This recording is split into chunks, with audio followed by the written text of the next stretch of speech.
अस्सलाम वालेकुम and ji good morning मुझे तमाम व्यूअर्स के कीअं हो ख़ैरियत सां हो ख़ुश हो ज़िंदगियूं कीअं आहिनि छा कुछ थी रहियो आहे सुबुह सुबुह छा थियो आहे जी अच्छा असांजी सुबुह में त इलाही कुछ थींदो आहे ऐं थींदो ई रहंदो आहे हिकु रोज़ हिकु जीअं हिकु नई सुबुह हूंदी आहे ईअं मूंखे लॻे थो नई कहाणियूं हूंदियूं आहिनि हा शायदि ॾिसण वटां इहो रोज़ जेको हिकु सेम पैटर्न आहे उन में असां हली रहिया हूंदा आहियूं पर उन पैटर्न में किथे न किथे का अहिड़ी शइ ज़रूरु शामिल थींदी आहे जेका गुज़िरियल ॾींहं खां हिन ॾींहं खे मुख़्तलिफ़ ठाहींदी आहे अच्छा जिथे जॾहिं तव्हां कुझु अहिड़ियुनि शयुनि में किथे तव्हां कंजस्टेड शयुनि में तव्हां फासंदा आहियो तॾहिं तव्हां कॾहिं कॾहिं इहे सोचींदा आहियो ऐं हमेशह मां जॾहिं पंहिंजी ॻाल्हि कंदी आहियां त मां हमेशह बजाए इन जे फलां खे ब्लेम कयो वञे मां पंहिंजे पाण खां बि सुवालु कंदी आहियां त यार छा मतिलबु त असां इन्हनि शयुनि खे कंहिं तरीक़े सां असां मैनेज नथा करे सघूं अॼु कराची जी डिफरेंट जॻहियुनि ते हा कंस्ट्रक्शन जो कमु त काफ़ी अरसे खां हली रहियो आहे जंहिंजा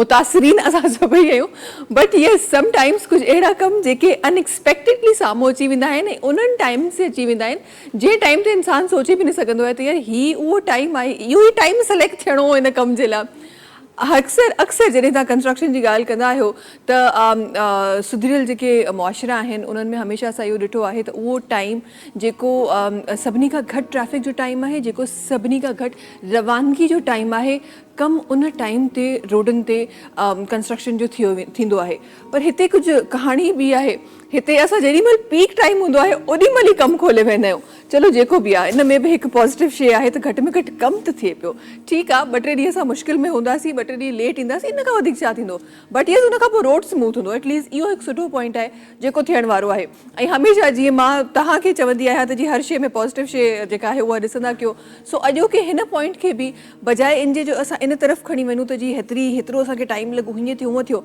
छो न इन शइ खे ईअं साम्हूं आणिजे त ठीकु आहे यार देरि बि थी वई सभु कुझु बि थी वियो 10 शयूं जेके आहिनि उहे बि मैनेज करणियूं पियूं पर उन खां पोइ बि घटि में घटि इहा ख़बर आहे त 2-3 ॾींहंनि खां पोइ उहो रोड ॾाढो स्मूथ थियण वारो आहे उहो ई रोड जंहिंमें अॼु तव्हां ई मां गॾिजी फाथा हुआसीं बट येस उहो अॻियां हली ॾाढो स्मूथ थियण वारो आहे ऐं असां जंहिं टाइम ते पहुचंदा हुआसीं शायदि उन खां 2-3 मिंट पहिरीं बि पहुची वञूं सो इहो हिकु प्लस पॉइंट आहे जेको असांखे मिलण वारो आहे गॾोगॾु जी जॾहिं तव्हां ज़िंदगियुनि जी ॻाल्हि कयो था मुआशिरनि जी ॻाल्हि कयो था ऐं मुआशिरनि में सुधार जी ॻाल्हि कयो था त अक्सर असां वटि असां वॾनि इदारनि जी तरफ़ असां ॾिसंदा आहियूं वॾनि शयुनि जी तरफ़ ॾिसंदा आहियूं त यार ही कंहिं तरीक़े सां ही सिस्टम चेंज थी वञे को एजुकेशन सिस्टम चेंज थी वञे को हेल्थ सिस्टम चेंज थी वञे फलां शयूं चेंज थी वञनि रिसेंटली आई गेस हींअर मुंहिंजे ख़्याल में ऑन गोइंग बि आहे या त ख़तमु थी वई आहे पोलियो मुहिम जंहिंखे असां हमेशह ॾिसंदा आहियूं त गवर्नमेंट बि पंहिंजी पूरी ताक़त सां चाहींदी आहे त असां कंहिं तरीक़े सां पोलियो जे ख़ात्मे जी तरफ़ हलिया वञूं पर अॼु बि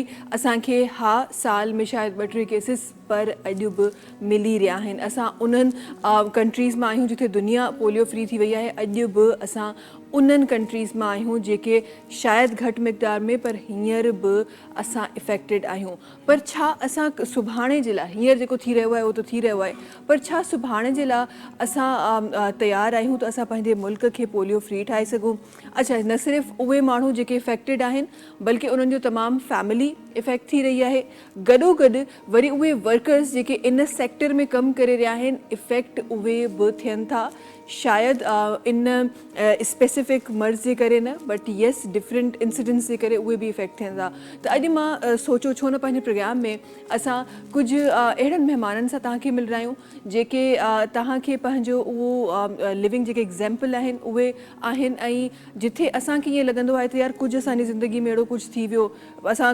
अहिड़ियूं ॻाल्हियूं कंदा आहियूं त यार हीअं थी वियो त ईअं थो लॻे जी ज़िंदगी रुकिजी वई हाणे त कमु थींदो ई न हाणे कीअं असां अॻियां वधंदासीं पर उहे माण्हू जिन जी ज़िंदगियुनि में वॾियूं रुकावटूं हूंदियूं आहिनि ऐं उहे उन्हनि रुकावटुनि खे वेही सोचींदा न आहिनि त यार हिन खे कीअं थींदो या हीअ रुकावट अची वई हाणे हे कमु न थींदो बल्कि उन रुकावट खे पाण सां गॾु खणी हलंदा आहिनि ऐं कामयाबी माणींदा आहिनि ऐं शायदि उहा कामयाबी जेका तव्हां ऐं मूंखे न मिली सघी पर उन्हनि खे मिलंदी आहे सो अहिड़ा माण्हू अॼु तव्हां सां मां इनशा पंहिंजे प्रोग्राम में मिलाइण वारी आहियां गॾोगॾु हिकु ॿी जेका बहस कुछ अरसो पहिरीं हली रही हुई कानून जे दायरे में रही खोड़ सारियूं शयूं थी रहियूं हुयूं, खोड़ सारा तब्दीलियूं थी रहियूं हुयूं, कुझु शयूं हुयूं त जी फलां शइ कीअं थिए, फलां शइ कीअं थिए। अॼु थोरो सो कानून ते बि मां नज़र विझण वारी आहियां। ऐं जॾहिं कानून जे हूअं त असां जीअं पॉलिटिकल इलेक्शन्स जी ॻाल्हि कंदा आहियूं त हिकु डिफरेंट जेको आहे नज़ारो हूंदो आहे सॼे मुल्क में, बट कानून जे दायरे में रही जिथे असांखे इलेक्शन्स नज़र ईंदा आहिनि, कुझु उन्हनि ते बि इनशाला प्रोग्राम में ॻाल्हाइण वारा आहियूं, प्लस उन्हनि फ़ैसिलनि ते बि ॻाल्हाइण वारा आहियूं जेके हिन वक़्तु रिसेंटली खयां विया आहिनि। उन सां गॾोगॾु ज़रूरु हिकु नज़र इन ते बि विझंदासीं, बिकॉज़ तव्हां चाहियो न चाहियो you are connected with US, तव्हां कुझु बि चयो। सो अॼु हिकु नई न्यूज़ बि आहे असां वटि त जेके डोनाल्ड ट्रम्प आहिनि उहे अगेन उन कुर्सी ते अची विया आहिनि जंहिं कुर्सी ते पहिरीं ॾाढो कुझु तनक़ीद जॾहिं उहे हुआ त थी हुई। सो अॼु उन्हनि ते बि ज़रूरु पंहिंजे प्रोग्राम में नज़र विझंदासीं। सो खोड़ सारी शयूं आहिनि जेके अॼु असांखे पंहिंजे प्रोग्राम में करणियूं आहिनि, पर उन सभिनीनि शयुनि खां पहिरीं चाहींदी त मुलाक़ात असांजे महिमाननि सां ऐं हाशिम भाई सां तव्हांजी कराइजे। अस्सलाम वालेकुम हाशिम भाई, छा हाल आहे? ठीकु आहियो? ख़ुशि आहियो? तबियत ठीकु आहे? ज़िंदगी कीअं आहे हाशिम भाई? किथे हाशिम भाई जेका कल्ह जेका डोनाल्ड ट्रम्प जी न्यूज़ आई आहे, छा सोचो था? मूंखे इहा पहिरीं ॿुधायो डोनाल्ड ट्रम्प किथे आहे? किथे? अच्छा ठीकु आहे, असां ओॾां वञी मूंखे लॻे थो जेसिताईं तव्हां उते वेंदो कोन तेसिताईं त एक्चुअली हाशिम भाई हुन ते ॻाल्हाइण फज़ूल आहे न? हा, असल में हक़ीक़त इहा त इन न्यूज़ जी जेको इंट्रस्टेड वठंदा आहिनि सियासत में या इन शइ उन्हनि खे त शायदि ख़बर हूंदी सभु केरु किथे आहे छा आहे। असांखे को फ़र्क़ु ई कोन थो पए, असांखे फ़र्क़ु केरु अचे केरु वञे छा फ़र्क़ु थो पए। ईअं ई तव्हांजी मूंखे इंफॉर्मेशन ॾेई छॾी त उहा त मूंखे ॿाल ख़बर पई वेंदी, बाक़ी मां पंहिंजे तौर ते कॾहिं बि मूंखे शायदि इंट्रस्ट न हूंदो। हा अच्छा, इहा बि यार सही ॻाल्हि आहे। तव्हां जॾहिं न्यूज़ जी ॻाल्हि कयो था न, त न्यूज़ हिकु अहिड़ो साइड आहे जंहिंखां तव्हां कुझु बि कयो पर जेसिताईं तव्हांजो इंट्रस्ट न आहे न, तव्हां वेही तव्हांखे केरु न फीड बि करे तव्हांखे सम्झ में अचण वारी न आहे। इहो एक्चुअली हिकु जादू आहे न्यूज़ में। मां थोरो सो जेके इहे शयूं आहिनि न, इहे सिर्फ़ु न्यूज़ जे लाइ महदूद न आहिनि, असांजो पॉलिटिकल साइड बि आहे, असांजो लॉ बि आहे जंहिंखे तव्हां चाहे केतिरो बि केरु तव्हांखे फीड करे, पर अगरि तव्हां उन लॉ जे लाइ तव्हां पाण इंट्रस्टेड न आहियो, तव्हांखे एक्चुअली उहा लैंग्वेज जे करे कॾहिं कंहिं बैरियर जे करे तव्हांखे कुझु शयूं सम्झ में न ईंदियूं आहिनि। अच्छा, जॾहिं कानून जी ॻाल्हि थी आहे त हिकु महिमान सां गॾु तशरीफ़ फरमा आहिनि, जल्दी सां उन्हनि जी तरफ़ वञणु चाहियां थी। ऐं शायदि उहे ॻाल्हियूं जेके असांखे सम्झ में न अचनि, हिननि खे न ॾाढो गौर सां सम्झ में ईंदियूं हूंदियूं, ॾाढो डीप में सम्झ में ईंदियूं हूंदियूं। असां गॾु तशरीफ़ रखनि था एडवोकेट हाई कोर्ट जनाब अमजद अली शाबरानी साहब आहिनि जेके तशरीफ़ रखनि था। अस्सलाम वालेकुम। कीअं आहियो? ख़ैरियत सां आहियो? ख़ुशि आहियो? तबियत ठीकु आहे? अल्हम्दुलिल्लाह बिल्कुलु ठीकु ठाक। तव्हां ॿुधायो ज़िंदगी कीअं आहे? ज़िंदगी बहितरीन माशाल्लाह माशाल्लाह। किथे गुज़री रही आहे, कीअं गुज़री रही आहे? पंहिंजी मुल्ला की दौड़ मस्जिद ताईं, कोर्ट अदालतूं, ऑफिस, घर। इन खां अॼुकल्ह थोरी एक्टिविटीज़ जेके पंहिंजी मुख़्तलिफ़ थियनि पियूं, छो जो इलेक्शन्स हलनि पियूं ऐं उन में बतौर पाण जेको कैंडिडेट आहियां ऐं उहो इलेक्शन कंटेस्ट कयां थो मेंबर मैनेजमेंट कमेटी ते। ऐं ॾाढो मुश्किल टास्क हूंदो आहे छो जो ही election through out the Pakistan, this is the one of the biggest bar in Asia. हाणे हिन जी मेंबरशिप जेका आहे उहो पाकिस्तान छा बल्कि एशिया जे अंदरि सभ खां वधीक आहे। 23,000 वकील तक़रीबन रजिस्टर्ड आहिनि। हाणे उन बार जे अंदरि जेके इलेक्शन थियनि थियूं त ज़ाहिर आहे असांखे ओतिरी महिनत करणी थी पए, माना तव्हांखे 23,000 न त घटि में घटि तव्हांखे 18,000 ताईं अप्रोच करिणो आहे, तॾहिं तव्हां वञी इलेक्शन कंटेस्ट करे सघो था, विड़ी सघो था। त इंतिहाई मुश्किल टास्क हूंदो आहे। ऐं असांजी हीउ जेको छो जो हर साल असांजे ग्रुप हूंदा आहिनि न, असांजो राइज़िंग लॉयर फोरम आहे ऐं उन प्लेटफॉर्म तां असांखे कोई न कोई ग्रुप जे अंदरि कोई कैंडिडेट ईंदो आहे, पोइ उनखे अनाउंस कंदा आहिनि। जीअं मूंखे अनाउंस करे चुका पंहिंजो ग्रुप, हाणे आउं चाहियां थो पियो त भई उहो जो मुंहिंजे मथां सदरो ॿधियो वियो आहे, I have to contest the election and I have to be very much polite enough, छो जो इलेक्शन में तव्हांखे वकील खां वोट वठण जे लाइ उनजो तव्हां ईअं सम्झो खणी त ख़ैरात न बल्कि तव्हांखे माना उहा आजिज़ी रखणी आहे त जीअं सुभाणे खां छो जो हू बि वकील आहे, ॾाढो मुश्किल टास्क हूंदो आहे उनखां वोट वठण जे लाइ। So we'll inshallah talk about it in detail inshallah। हिकु ॿिया महिमान आहिनि जिन जी तरफ़ मां वञणु चाहियां थी वॾे प्रोग्राम में, उन्हनि जो नालो बि शामिलु करणु चाहियां थी। ऐं जंहिं तरीक़े सां प्रोग्राम जी शुरूआति में असां ॻाल्हि कई त अॼु बि असां वटि डिफरेंट जेके केसिस आहिनि उहे साम्हूं अचनि था। अॼु बि असां वटि चाहे असां केतिरी बि ख़बर न आहे छो असां एतिरी एफर्ट असां विझी रहिया आहियूं गवर्नमेंट जी तरफ़ां बि आम माण्हुनि जी तरफ़ां बि, पर वरी बि अॼु ताईं असांजो मुल्क पोलियो फ्री न थी सघियो आहे। हिकु पोलियो सर्वाइवर्स सां गॾु तशरीफ़ फरमा आहिनि, ऐं न सिर्फ़ु हिननि खे मां सर्वाइवर चवंदमि बल्कि हिकु बहादुर सर्वाइवर आहिनि जेके न सिर्फ़ु पाण उन सां विढ़ी अॻियां वधियूं आहिनि बल्कि ॿियनि माण्हुनि खे बि रस्तो ॾेखारे रहियूं आहिनि। पाण फाउंडर आहिनि उम्मीदगाह जूं फाउंडर आहिनि, ऐं हीअ हिकु रिहेबिलिटेशन ट्रस्ट आहे जंहिंजूं पाण फाउंडर आहिनि, पाण CEO आहिनि, ॾाढो ख़ूबसूरत कमु करे रहियूं आहिनि। असां सां गॾु तशरीफ़ रखनि थियूं सलमा बहादुर साहिबा। अस्सलाम वालेकुम। वालेकुम कीअं अस्सलाम। हो, ख़ैरियत सां हो, ख़ुश हो? अल्लाह का शुक्र है, बिल्कुल ठीक ठाक। आप लोग कैसे हैं? ठीक है? अल्हम्दुलिल्लाह बिल्कुल ठीक ठाक। आप सुनाइए कैसी ज़िंदगी गुजर रही है, क्या हो रहा है ज़िंदगी में? बस बहुत अच्छी ज़िंदगी गुजर रही है, और मैं कहती हूँ कि माशाल्लाह। अच्छी ज़िंदगी सिर्फ उस तरह से है कि जब हम कुछ अच्छा करने के लिए सोचते हैं, इंसानियत के लिए कुछ बेहतर करने जाते हैं, तो फिर ये अच्छी होती है। अच्छी होती है। और वो वाकई ये आपने बड़ी खूब बात की कि आप जब इंसानियत के लिए कुछ करते हैं तो ज़िंदगी वाकई बड़ी खूबसूरत हो जाती है। ऐसे। अच्छा जी, इसके साथ साथ आप तो हमारी तरफ तशरीफ़ लाई हैं, पर इसके साथ साथ आपके ही इदारे की एक टीचर हमारे साथ तशरीफ़ फरमा है, और बड़ा खूबसूरत नाम है, बड़ा प्यारा नाम है, और ज़रा हम लोग दिल से कनेक्ट करता है ये नाम, क्योंकि जब ये नाम आता है तो बहुत सारी चीज़ें याद आ जाती हैं। हमारे साथ रेखा साहिबा हैं जो तशरीफ़ फरमा है। अस्सलाम वालेकुम, कैसी हैं आप? वालेकुम अस्सलाम, बिल्कुल ठीक। तबीयत ठीक है? ज़िंदगी कैसी जी, गुजर रही है, बिल्कुल, क्या हो बहुत रहा है? अच्छी बिजी लाइफ, हाँ उम्मीदगाह के साथ। हाँ, ज़बरदस्त ज़बरदस्त। सो बिजी लाइफ जा रही है। हाँ, बहुत अच्छा, busy। जिथे उम्मीदगाह जूं फाउंडर आहिनि उते उन्हनि जूं टीचर बि आहिनि, उते ई हिकु स्टूडेंट बि आहिनि जिन जी मुलाक़ात तव्हां सां ज़रूरु मां कराईंदमि।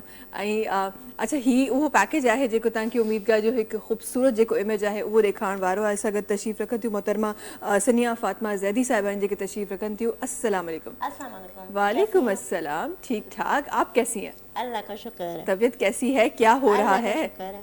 कैसी गुजर रही है भाई, कैसे? बहुत अच्छा। सुबह बहुत सुबह क्या अच्छी हुआ गुजर था सनिया, ये बताओ। बहुत अच्छी गुजर रही है जिंदगी। हाँ, अच्छा, सुबह कैसे शुरू हुई है आज? सबसे पहले क्या किया सुबह उठ के? नमाज पढ़ी, माशाल्लाह, इसके बाद फिर आराम से तैयार शैयार होकर आराम से जबरदस्त जबरदस्त जबरदस्त, इनके साथ माशाल्लाह ज़बरदस्त। अच्छा, सुबुह सुबुह वाकई में जॾहिं अगरि तव्हां नमाज़ जे टाइम ते एक्चुअली उथो न त असां वटि जेके कंप्लेन्स आहिनि न, त देरि बि ईअं बि थियो इहे काफ़ी हद ताईं असांजूं कंप्लेन्स जेके आहिनि उहे कवर थी वञनि। अच्छा जी, सबसे पहले तो शुरुआत में मैं चाहती हूँ, क्योंकि हम वैसे ही ज़रा सा देरी से ऑन ईयर आए हैं, तो मैं चाहती हूँ कि शुरुआत में कुछ खूबसूरत हम आप सब लोगों के लिए, हमारे साथ शबरानी साहब भी तशरीफ़ फरमाए, आप सब लोगों के लिए कुछ खूबसूरत गानों। हाशिम भाई, मैं चाहें थी तो जल्दी से, अगर सनिया माइक देंगी तो गाना होगा। क्या करें सनिया, ये माइक जो है जो आपने पकड़ा हुआ है क्या? अच्छा जी, अच्छा जी, मां चाहियां थी त असांजी हिकु ॾाढी ख़ूबसूरत राइटर, ॾाढी ख़ूबसूरत होस्ट भी रहियूं आहिनि, ऐं डिफरेंट जॻहियुनि ते कॾहिं कॾहिं अचानक नज़र बि अची वेंदियूं आहिनि सोशल प्लेटफॉर्म ते, त हिन वक़्तु बि कनेक्टेड आहिनि पंहिंजे फैन सां गॾु। माहीन इस्बानी साहिबा हिकु ॾाढो ख़ूबसूरत नालो, हिकु ॾाढो वॾो नालो सिंध जो, जिन सिंध जे लाइ, ॿोली जे लाइ, जर्नलिज़म जे लाइ खोड़ सारो वक़्तु ॾिनो आहे। उन्हनि जा लफ़्ज़ शायदि असां वटि आहिनि ईअं न? अच्छा, हींअर कोन छॾिया, बाद में ईंदा उहे लफ़्ज़ बाद में असां वटि आहिनि, पर असां इंशाअल्लाह माहीन इस्बानी साहिबा जो इंशाअल्लाह उन्हनि जा लफ़्ज़ हाशिम भाई जे आवाज़ में अॼु के प्रोग्राम में इंशाअल्लाह शामिल कंदासीं। हींअर असां कुझु ॿियो शामिल करे रहिया आहियूं, ठीकु आहे जी। हींअर ॿिए गाने की तरफ़ हलूं था, पर इंशाअल्लाह उहो अॼु असांजे प्रोग्राम में शामिल थींदो, सो तव्हांखे इंतज़ारु करिणो आहे, असां सां गॾु रहणो आहे। जी हाशिम भाई।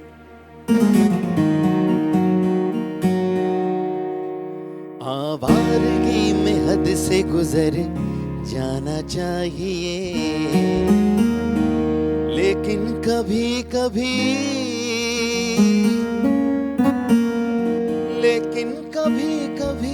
तो घर जाना चाहिए।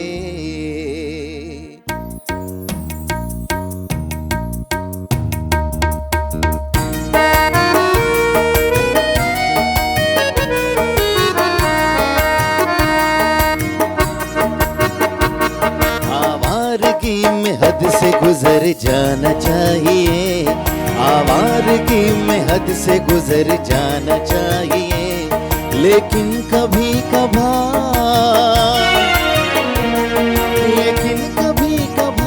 तो घर जाना चाहिए। आवारगी में हद से गुजर जाना चाहिए, आवार आवारगी में हद से गुजर जाना चाहिए।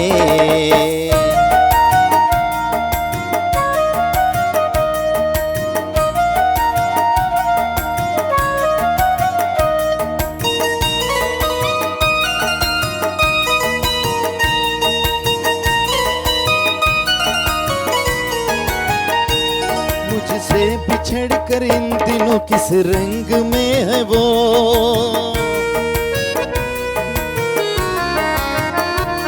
मुझसे बिछड़ के इन दिनों कुछ रंग में है वो, मुझसे बिछड़ कर इन दिनों किस रंग में है वो। ये देखने रकीब के घर जाना चाहिए, ये देखने रकीब के घर जाना चाहिए। लेकिन कभी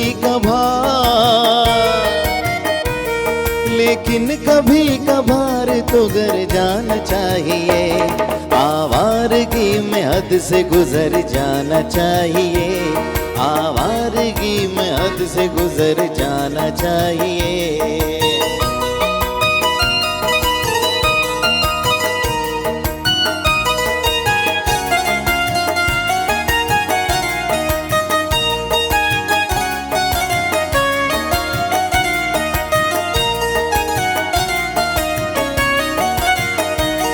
अफसोस अपने घर का पता हमसे खो गया,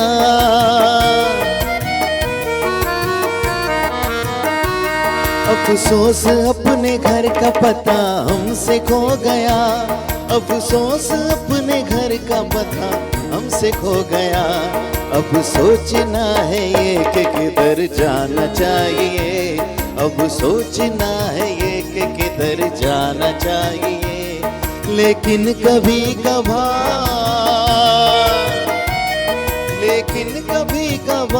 तो घर जाना चाहिए। आवारगी में हद से गुजर जाना चाहिए, आवारगी में हद से गुजर जाना चाहिए, आवारगी में हद से गुजर जाना चाहिए। जबरदस्त जबरदस्त भाई, हम सब ने तो एंजॉय किया, लेकिन सनिया साहिबा ने बहुत एंजॉय किया। इनको तो पूरा गाना याद था। ये सनिया साहिबा की फरमाइश तो नहीं थी कहीं कहीं, ऐसा तो नहीं, ऐसा नहीं था, फिर कैसे याद था? ये पूरा गाना कैसे याद था? मैं देख रही थी। हाँ, ये कैसे हुआ सनिया साहिबा? हाँ, ये गाने से मोहब्बत तो नहीं है? ऐसा है, गाने से मोहब्बत है तो हम सुनेंगे गाना, ऐसा होगा? हाँ, वाकई बहुत आते हैं गाने। ओहो, जबरदस्त जबरदस्त। तो ये अच्छा, चलिए ठीक है, हम आवाज़ को थोड़ा सा ब्रेक देते ताकि अच्छे से ब्रेक के बाद इंशाल्लाह सनिया साहिबा से हमने गाना सुनना है और अच्छे से प्यारा सा खूबसूरत गाना हमने सुनना है। जैसे आप अभी मज़े से गुनगुना रही थी ना, वैसे ही गुनगुनाते हुए इंशाल्लाह हम थोड़ी देर में सनिया साहिबा से उनकी आवाज़ में गाना सुनेंगे। अच्छा, थोड़ा सो कुछ इलेक्शन जो ॻाल्हियूं जिते असां विच में छॾियूं मचाइनि थी, त उन्हनि जी तरफ़ वञिजे। ऐं हींअर जेको गहमा गहमी में अमशोर तव्हां ऐं तव्हांजो तमामु जेको ग्रुप आहे उहो आहे, छा उम्मीदूं आहिनि साम्हूं? कॉम्पिटिटर कीअं आहे? बेसिकली कॉम्पिटिटर्स तमामु एक्टिव आहिनि, जीअं असां आहियूं, असां खां वधीक उहे आहिनि। ऐं असांखां वधीक ई आहिनि? वधीक मतिलबु इहो त छो जो पाण खे असां घटि सम्झूं था, छो जो उन्हनि जी एक्टिविटीज़ खे ॾिसी करे ज़ाहिर असांखे उनखां वधीक महिनत करणी आहे। हाणे सूरत हाल इहा आहे त पंहिंजी जेका उहो शेड्यूल लाइफ हूंदी आहे, अॼुकल्ह उहा नाहे, छो जो सुबुह जो निकिरूं था, प्रैक्टिसिस बि घटि थी वई आहे, छो जो कोर्टुनि में केसिस हूंदा आहिनि पिया, उहे बि कोन था वञूं। सुबुह खां वठी इहा ई मतिलबु एक्टिविटीज़ हूंदियूं आहिनि, वरी शाम जो को डिनर्स हूंदियूं आहिनि या लंच हूंदी आहे, त उन्हनि खे बि जॉइन करिणो हूंदो आहे। मतिलबु उते वञी करे तव्हांखे हीअ सियासत जेका बेसिकली ॿार जी आहे न, इट्स ऑल अबाउट द मुनाफ़क़त, मतिलबु मुनाफ़क़त तव्हांखे ॾाढी सुठी अचणु खपे।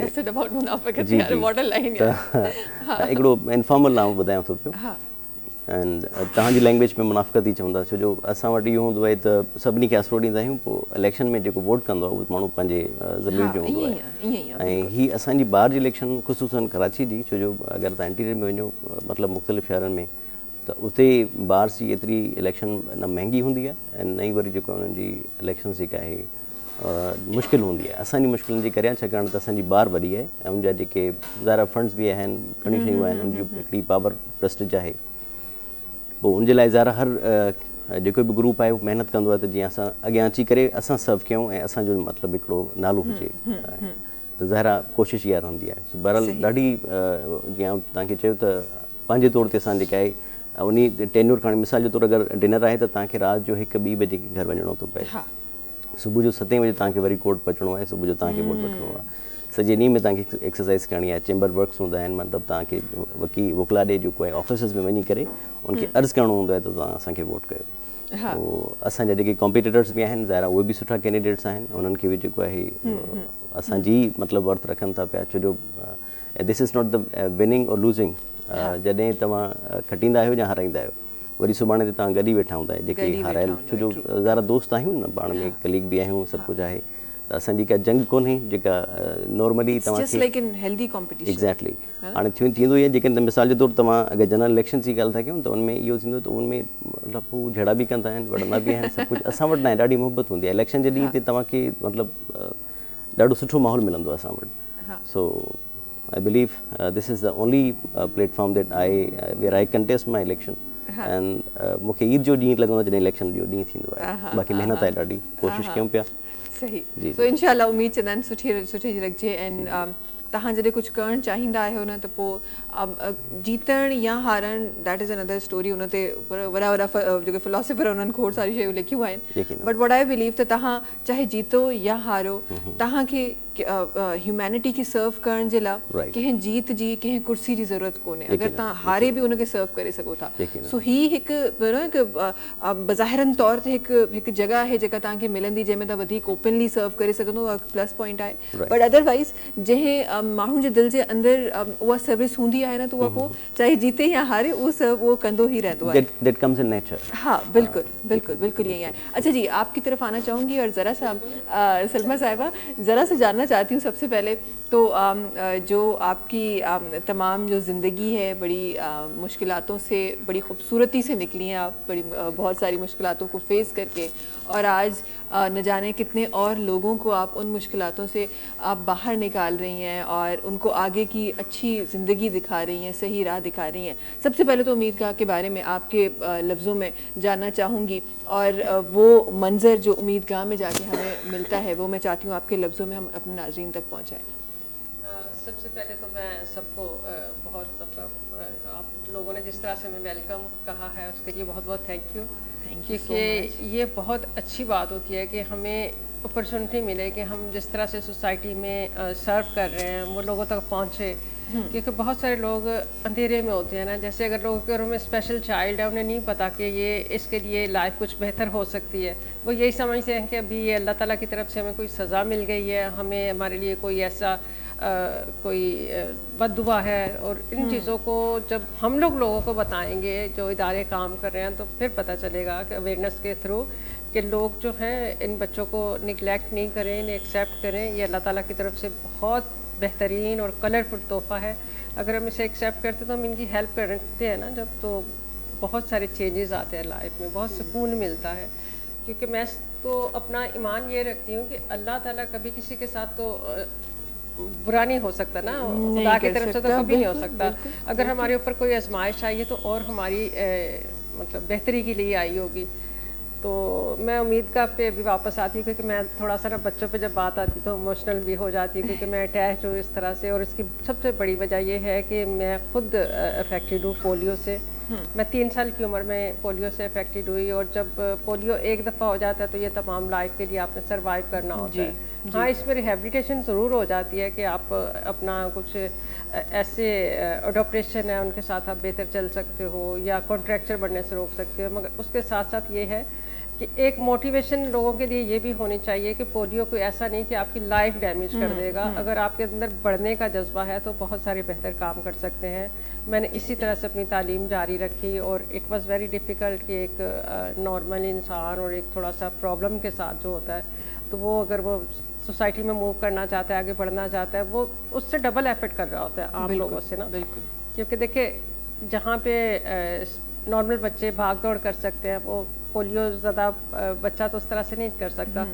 मगर उसको हमने पॉजिटिविटी देनी है, उसे हमने मोटिवेट करना है। अगर आपकी फैमिली मोटिवेटेड होगी, वो आपको मोटिवेट करेगी, और आप खुद भी अंदर जज्बा है तो, क्योंकि मेरे अंदर हमेशा से तड़प रही है ये पता नहीं अल्लाह ताला की तरफ से था, मुझे ये रास्ता उन्होंने ऑलरेडी ये तयन हो चुका था। तो मैंने जैसे ही तालीम के साथ साथ कुछ करना चाहती थी, तो मुश्किलात ये भी थी कि मतलब मैं प्रॉपर चल नहीं सकती थी, तो कैसे स्कूल जाना है, कैसे कॉलेज तक पहुंचना है। तो फिर जब स्कूलिंग मेरी कंप्लीट हुई, तो फिर मैंने प्राइवेट अपनी तालीम जो है जारी रखी। और इसके साथ साथ ही 1993 में मैंने एक स्टेप लिया कि अगर मेरी लाइफ में कुछ मुश्किलात कम हुई हैं, तो मैं क्यों ना अपने ऐसी ही जो हमारी कम्युनिटी है, जिन्हें हम स्पेशल चाइल्ड कहते हैं, जिन्हें में डिसेबिलिटी के साथ लोग सरवाइव कर रहे हैं। मैंने सिर्फ चाइल्ड के लिए काम नहीं कर रही, मेरे लिए तो हर पर्सन जो किसी ऐसी थोड़ी वीकनेस में मुब्तला है, उसे हेल्प करके मुझे जो ज़हनी सुकून मिलता है, दिल को सुकून मिलता है, ऐसा कहीं नहीं मिल सकता। बिल्कुल। तो आज बहुत सारे बच्चे ऐसे हैं जो मतलब उम्मीदगाह से रिहेबिलिटेट हो के अपनी नॉर्मल लाइफ गुजार रहे हैं। और इसके लिए हमारे साथ आज सनिया फातिमा जैदी भी है, जो कि एक गवर्नमेंट स्कूल टीचर है।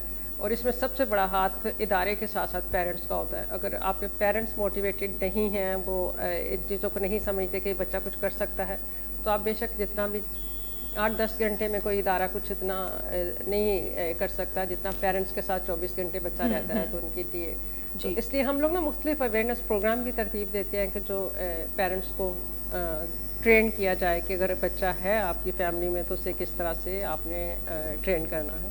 सही। तो उम्मीदगाह बेसिकली काम कर रहा है।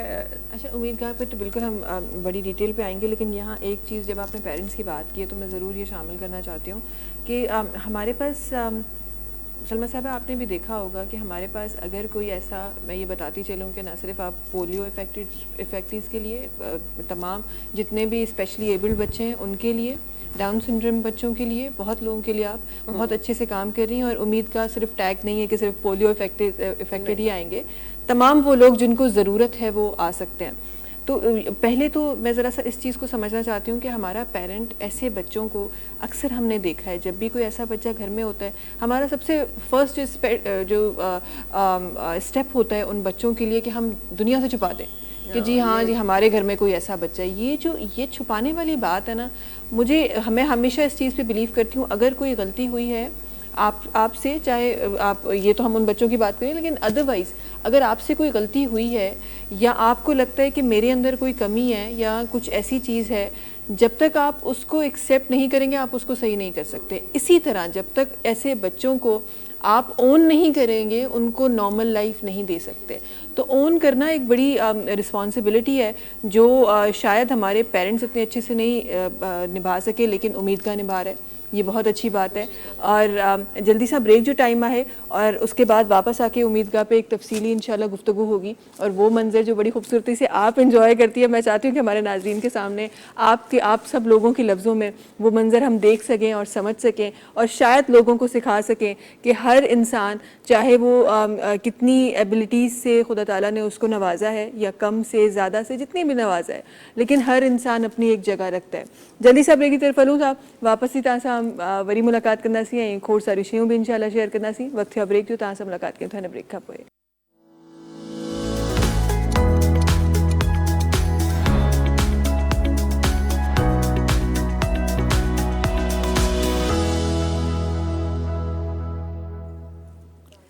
जी वेलकम बैक। अच्छा जी, खोड़ सारियूं असां ॻाल्हियूं त प्रोग्राम में शामिल करे रहिया आहियूं, पर मां अञा बि न विसरी आहियां त असांखे सनिया साहिबा कुछ ॿुधाइण वारी हुयूं, कुछ हम गुनगुनाने वाले थे। मुझे ऐसा याद आ रहा है कोई ऐसी बात हुई थी, ऐसा ही है?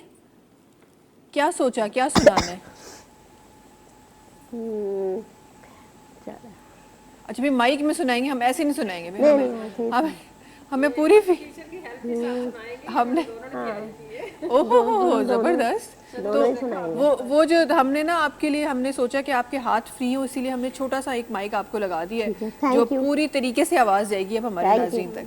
अब सुनाइए, स्टार्ट करें भाई। स्टार्ट हाशिम में आप स्टार्ट करें ना थोड़ा सा ऐसे। जी सनिया। ना बुलाना चाहे रोके ये ज़माना, तेरे बिन मेरा जीवन कुछ नहीं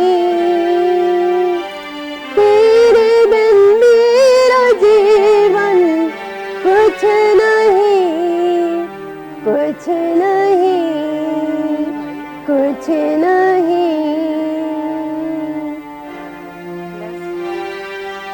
जबरदस्त जबरदस्त जबरदस्त जबरदस्त। हाँ गा से अभी अभी अभी है। जी जी जी। अच्छा एक और चले। हाँ शिमली एक और। गाते रहो, गुनगुनाते रहो, जिंदगी के दुखों पे मुस्कुराते रहो। गाते रहो, गुनगुनाते रहो, जिंदगी के दुखों पे मुस्कुराते रहो। दुख तो आते ही हैं, दिल जलाते ही हैं, दिल जले भी तो हंसते हंसाते रहो। गाते रहो, गुनगुनाते रहो, जिंदगी के दुखों पे मुस्कुराते रहो। जबरदस्त जबरदस्त। दुख को दुख समझे तो जीना मुश्किल है, झलक पड़े तो आंसू पीना मुश्किल है। बस इतना ही। चलो बस इतना ही ठीक है। वैसे तो पूरा गाते हैं हम अक्सर, अभी इतना ही ठीक है। अरे भाई जबरदस्त जबरदस्त और इतना खूबसूरत लग रहा था। अच्छा सनिया, हमें तो लगा कि सनिया साहिबा का शौक है जी, ये तो यहाँ भी शौक पूरे हैं हमारे। हम दोनों अच्छा हम दोनों ही गाते हैं तो पूरे उसमें उम्मीदगाह में हम दोनों ही हैं जो गाते हैं। यार लोग तो बड़े एंटरटेन होते होंगे फिर। ये उर्दू स्पीकिंग है, इनको हम लोगों ने पंजाबी गाने गाने भी सिखा दिए। जबरदस्त जबरदस्त जबरदस्त। यार ये तो आपने बड़ा काम किया ना। ये बड़ा मुश्किल है ये अमल वैसे कि कोई जो पंजाब अच्छा उर्दू सिंधी फिर भी मुझे लगता है लोग गा जाते हैं। सराइकी पंजाबी उसमें आना बड़ा मुश्किल है। क्या हमारा तो रिसेंट एक्सपीरियंस है तो बता सकते हैं। अच्छा तो मिलता है हाँ, लेकिन फिर भी मुझे ऐसा लगता है आप किसी उर्दू स्पीकिंग को सिंधी गवा दें वो फिर भी इजी लगेगा। लेकिन फिर आप वहाँ से शिफ्ट होकर जब सराइकी पंजाबी पश्तो पे जाते हैं वो तो बहुत ही मुश्किल अमल हो जाता है, क्योंकि सिर्फ गाना नहीं होता ना, फिर उसका प्रोनाउंसिएशन भी होती है कि वैसे ही आप लगे भी तो सही ना कि कोई सराइकी बंदा बात कर रहा है, पता चले कि वो वाला सीन लग रहा है कि जाना था लाहौर, पता नहीं कुछ इस तरह का कुछ कोई सीन बन गया। अच्छा जी खैर, शबरानी साहब सगत तशरीफ फरमा है। शबरानी साहब ये जेके हींअर जेको माहौल असां हिकु उम्मीद आई एम श्योर त तव्हांजी तरफ़ ज़रूर अहिड़ो को माहौल मंज़र को ईंदो हूंदो। ठीकु आहे हींअर थोरो कशमकश जो दौर आहे, बट अदरवाइज इन तरीक़े जो एक्टिविटीज़ थींदियूं हूंदियूं। Sorry I didn't get you. ही जेके एक्टिविटीज़ जेके असां नॉर्मली पंहिंजे पाण खे एंटरटेन करण लाइ कंदा आहियूं। अच्छा, source of I guess advocacy is something जंहिंखे असां ॾाढो बोरिंग सम्झंदा आहियूं। It's kind of boring profession, असां ईअं सम्झंदा आहियूं, but there must be something that entertain you also. Right, बिल्कुलु ईअं ई आउं बि सम्झंदुसि जेॾीमहिल एडवोकेसी खे जॉइन कोन कयोसि त उन टाइम ते इहा ई सम्झ में ॻाल्हि ईंदी त हीअ वकालत हिकु ग़लति प्रोफेशन आहे ऐं हिन में कूड़ ॻाल्हाइणो पवंदो आहे। ॿिए नंबर ते त there is no source of amusement entertainment. तव्हां मतिलबु ख़ुशि थी वेंदा आहियो जेके किताब पढ़ी करे, मतिलबु हीउ हिकिड़ो कॉन्सेप्ट उनजे करे छो जो this must be very much clear and crystal clear to understand what is actually the advocacy. हाणे छो जो पाण इन शयुनि खां मां जेकॾहिं पाण बतौर ॼाणा थो पियो, हिन प्रोफेशन खां पहिरियों आउं वकील खां टीचर रहियो आहियां। हिकिड़ो तमामु सुठो मशहूरु नालो आहे डोमिनो लर्निंग सेंटर, उनमें आउं तक़रीबन कोई 12 साल पढ़ाईंदो रहियुसि। ऐं यूरिका इंस्टीट्यूशंस, मतिलबु जेके वॾे नाले वारा इंस्टीट्यूशंस आहिनि जंहिंमें आउं इंग्लिश ऐं आइल्स पढ़ाईंदो हुयुसि। त मुंहिंजो इंटरेक्शन माण्हुनि सां शुरू खां वठी तमामु सुठो रहियो आहे। अच्छा, उन टाइम ते आउं ही वकालत जेका शुरूआति कई उनजी वजह सिर्फ़ु इहा ई त आउं CSS करणु पियो चाहियां, त हीउ सब्जेक्ट खणी करे आउं उनमें अपेयर थियणु पियो चाहियां। पोइ बाय द वे मुंहिंजो जेको सीनियर रहियो उहो बि वकील आहे, मतिलबु ॾाढो सुठो नालो हुनजो बि, मतिलबु साईं बि उनखे सुञाणींदा हूंदा, शेर व शाइरी सां बि आहे, तव्हांजे प्रोग्राम में बि ईंदो रहंदो आहे, AVL अशारी Sahib. He is very kind enough. त हू मुंहिंजो दोस्त बि हुया, सीनियर बि थी विया बाद में। हुन मूंखे हिन एडवोकेसी में आंदो उन खां पहिरियां जेको आहे मुंहिंजो इहो कॉन्सेप्ट हूंदो हुयो त हीअ वकालत जेका आहे हिन में कूड़ बि ॻाल्हाइणो पवंदो आहे, तव्हांखे मिसगाइड बि करिणो पवंदो आहे, तव्हां मतिलबु हिकिड़ो जेका तव्हांजो सोर्स ऑफ अर्निंग आहे उहो बि हराम आहे। आउं इहो सम्झंदो हुयुसि, पर जॾहिं आउं हिन फील्ड में आयुसि त अल्हम्दुलिल्लाह ईअं कुझु बि कोन हुयो। ऐं मां सम्झां थो जेका हलाल जेको तव्हां कमायो था न पिया, इन खां वधीक न आहे अगरि तव्हां ऑनेस्टी सां पंहिंजे प्रोफेशन खे टाइम ॾियो था पिया।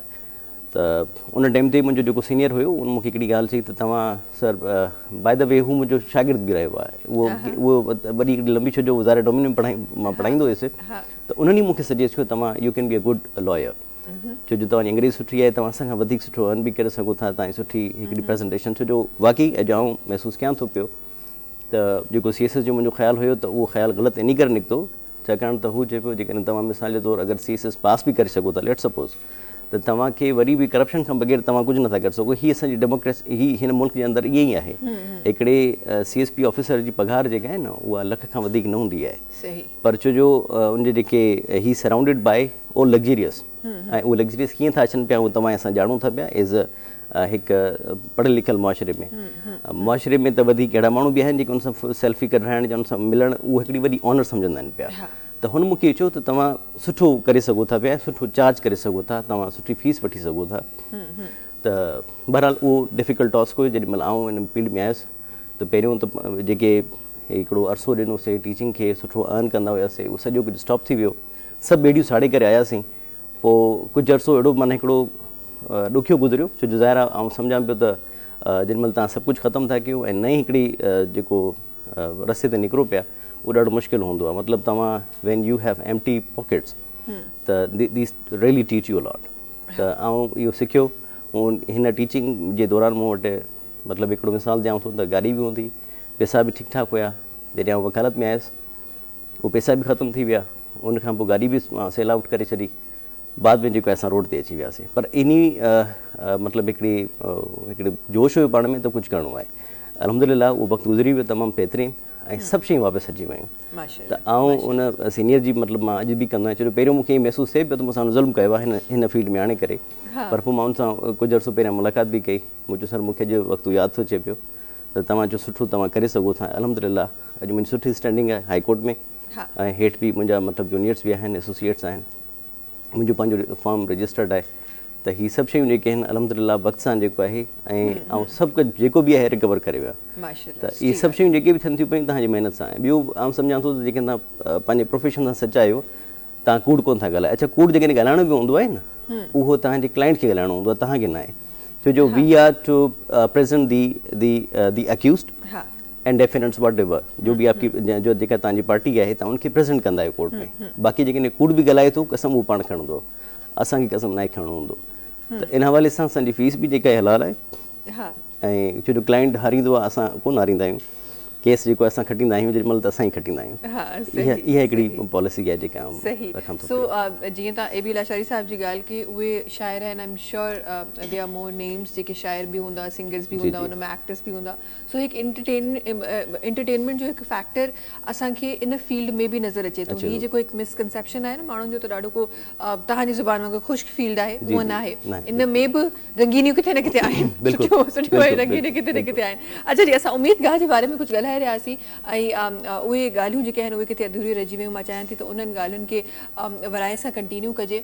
हम उम्मीद गाह के बारे में कुछ बता रहे थे और लोगों को आपके लफ्ज़ों में मैं ज़रूर चाहती हूँ कि लोगों तक वो बात जाए जो आप खूबसूरत काम कर रही हैं। वो काफ़ी लोगों को पता भी है, देखा भी है, लेकिन मैं चाहती हूँ मज़ीद लोगों तक ये बात जाए और मज़ीद लोग आप लोगों से कुछ सीखें। बिल्कुल ऐसा ही होना चाहिए। उम्मीद का बेसिकली काम कर रहा है डिसेबिलिटी पे और मल्टीपल डिसेबिलिटी पे। हम लोग सिर्फ ब्लाइंड के लिए काम नहीं कर रहे क्योंकि वो हमारा इसमें नहीं है एक्सपर्टीज़।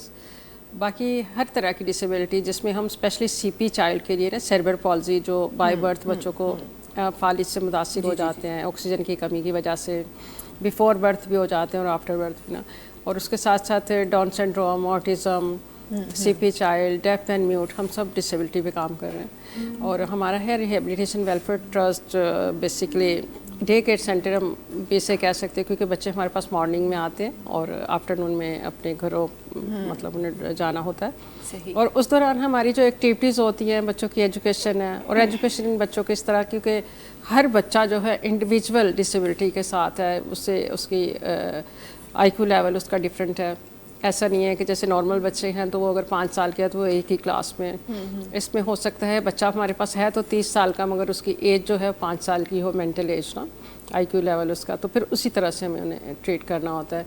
हमारे बच्चे स्पेशल ओलंपिक्स में रजिस्टर्ड हैं, काफ़ी बच्चों ने वहाँ पे मतलब अपनी कारकर्दगी दिखाई और विन भी किया। हमारी एक बच्ची थी डेफ ना, तो वो अभी उसकी शादी हो गई है, तो माशाल्लाह उसने बहुत सारा यहाँ से ट्रेनिंग ली, वोकेशनल ट्रेनिंग मिस रेखा ने उन्हें बहुत ट्रेन किया स्टिचिंग में। तो यही एक छोटी छोटी कामयाबियाँ भी होती हैं कि जब हम बच्चों पे मेहनत कर रहे होते हैं। ये एक लॉन्ग टर्म गोल्स होते हैं, ये नहीं कि आप 6 महीने में काम करेंगे बच्चे के साथ और बच्चा चेंज हो जाएगा, ऐसा नहीं है। बहुत ही सब्र आजमा काम है कि हम बच्चों के साथ कॉन्सेंट्रेटली काम करते रहें और वो उसका रिजल्ट मिलता है। फिर फिजियोथेरेपी बच्चों की होती है, हम बच्चों को पिक एंड ड्रॉप देते हैं, बच्चों का लंच होता है, मेडिकल हेल्प दी जाती है। जैसे अभी हेयरिंग इम्पेयर्ड चाइल्ड है, उसके बाकायदा टेस्ट होंगे, फिर क्या डॉक्टर उसके लिए डायग्नोस करता है, उससे चाहिए कोई इक्विपमेंट या नहीं चाहिए, तो ये सब चीज़ें जो हैं उम्मीद का जो है प्रोवाइड करता है। और मैं सबसे ज़्यादा मेरी कोशिश है कि जो बच्चे स्पेशल ओलंपिक्स में आगे बढ़ना चाहते हैं ना, क्योंकि ये बच्चे म्यूज़िक से, गेम से और इन चीज़ों में बहुत ही इंटरेस्टेड होते हैं, और ड्राइंग में स्पेशली, और बहुत सारे बच्चे जो एजुकेशन में भी आगे बढ़ते हैं। तो हमारी बस यही कोशिश है कि बच्चे जहाँ तक हो सके इंडिपेंडेंट हो जाएं। स्पेशली जब मेरे पास पेरेंट्स आते हैं तो उनकी सबसे ज़्यादा फ़िक्र ये होती है कि देखिए हमारा बच्चा स्पेशल है, मगर हमें फ़िक्र ये है कि हमारे बाद इसका क्या होगा। देखिए ये तो हम कोई भी किसी भी इंसान की वो नहीं होती, मगर उनका फ़िक्र अपनी जगह पे बेशक है ना, क्योंकि ये बच्चे जो हैं इन्हें सम टाइम ऐसा होता है कि तमाम उम्र डिपेंडिंग होते हैं ना दूसरों पे, तो पेरेंट्स ये वाहिद हस्ती है जो इनकी सबसे ज़्यादा केयर कर सकते हैं। ऐसे तो सर्विसेज के साथ साथ ये भी है कि मुझे थोड़ा मौका मिलता है तो मैं ज़रूर बताती हूँ कि मैं किसी तरह से मेरा मैसेज पेरेंट्स तक पहुँचे, लोगों तक पहुँचे, कि इन बच्चों को भी वैसे एक्सेप्ट करें जैसे आपकी दूसरी औलाद है। क्योंकि ये तो बहुत सारे लोग ऐसे हैं जो सिर्फ एक बच्चे के लिए भी तरस रहे होते हैं। अल्लाह ताला ने आपको नेमत दी है तो उसे निगलेक्ट नहीं करें, लोगों के डर की वजह से इसे घर में नहीं छुपा के रखें, क्योंकि लोगों के साथ ऐसे एक्सपीरियंस है कि लोगों जिस घर में स्पेशल चाइल्ड होता है, लोग अपने बच्चों के रिश्ते नहीं उन घरों में करना चाहते। वो सोचते हैं कि इनके घर में अगर स्पेशल चाइल्ड है, अगर उनकी बेटी से या बेटे से अपने, तो हमारी फैमिली में भी इस तरह की डिसेबिलिटी ना आ जाए। ये ज़रूर है कि आप रिश्तेदारों में शादियां ना करें, क्योंकि इससे बहुत फ़र्क पड़ता है, और प्रूफ है कि ये चांसेस बढ़ जाते हैं इसमें कि अगर आप ब्लड रिलेशन में शादियां करते हैं। जी, बहुत सारे पढ़े लिखे लोग भी इसको एक्सेप्ट नहीं करते, मगर जहाँ तक हो से हमारी अवेयरनेस हमें देनी है, हमें लोगों को मैसेज देना है आगे।